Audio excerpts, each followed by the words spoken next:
प्रयत्न या ठिकाणी आलो. आज चर्चा करायला काही हरकत नाही. आम्ही चर्चेला तयारच आहे बाकी मुद्द्याबाबत. आम्ही नाही म्हटलं का, फक्त एकच मुद्द्याबाबत फक्त फोनवर विचारत तरी आमच्या आंदोलकाची अशी मागणी आहे.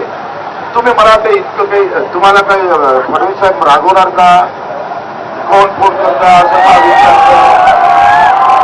एवढे भीता कसं हेच समजत नाही मला. नाही भेटत तिकीट पुढच्या वर्ष काय फरक पडते आमच्या पक्षामध्ये.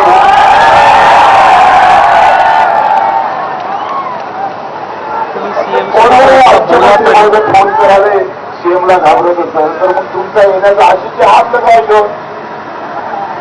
फोन लावायला काय हरकत आहे. हे फोन तर लावा ना तुम्ही.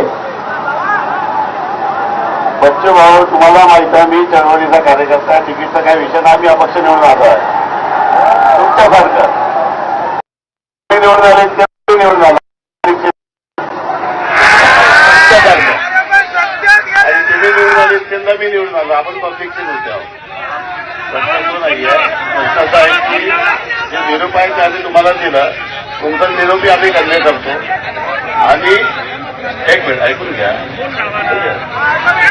आता असं आहे की प्रयत्न करतो आम्ही, तो प्रश्न नाही आहे. परंतु आता आम्हाला जे निरोप आला होता की मला वाटतं बावनकुळे साहेबांची तुमची काही चर्चा झाली होती.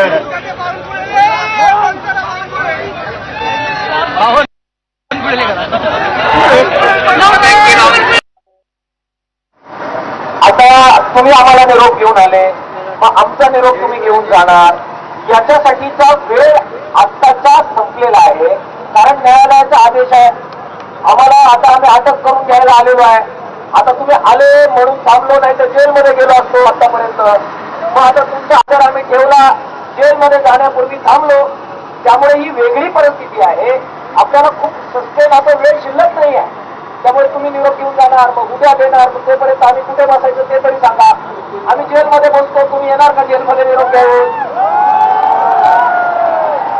सोय करा आमची जेलमध्ये सर्वांची, आमच्या सर्वांची. पण एकटे बच्चू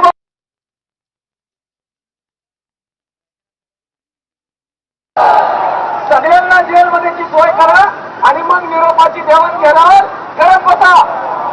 आमचं म्हणणं ते आहे. त्यामुळे तसं व्हायचं नसेल पण केबिन मध्ये जा.